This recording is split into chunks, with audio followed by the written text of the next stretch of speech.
What you see on day one is this beautiful sculptural piece. 10 years down the track, it should be this little mini ecosystem that has evolved in that space.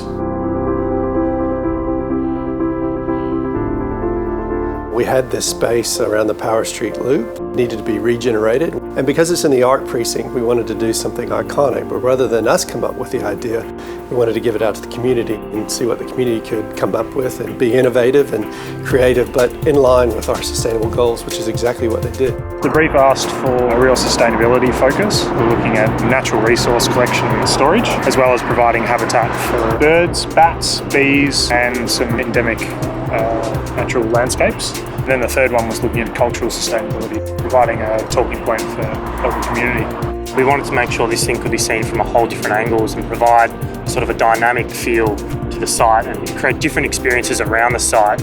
We understood from the brief that whatever we proposed for the site would need to be constructed within a reasonable time frame and also possibly prefabricated. Everybody adds to developing and making the end product a better product. We were engaged to work on this project and develop the initial concept provided by Matt Drysdale, the artist who won the competition. They are large structures that are meant to merge with the landscape around them and to evolve over time. Part of the process was to look at how they would be structurally supported. The other aspect of the whole process was to get the scale right, get the number of pods right. How did they actually sit on the real terrain? There's a whole lot of safety offsets, there's a whole lot of view lines for the drivers, so you put all of those elements in and then you can arrange the pieces within what's left of the space. They're not just straight up and down perpendicular sculptures. So the engineers had to work really hard to create a structure that was both sculptural, that was functional, and that met the aesthetic requirements that everybody was looking for.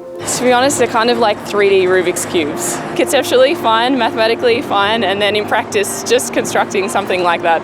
There's not a lot of right angles and there's not a lot of straight planes. So it went well, but it was a learning curve. This is part of a long-term project, what we're doing here at Power Street Loop. So we're looking at what we call Motorscape projects, where we have land that we can reuse and benefits our community and our stakeholders. Landcare has been involved in this project in terms of helping out with the landscape design of the plantings on the site. We've got some native indigenous plants here to attract native birds to the area.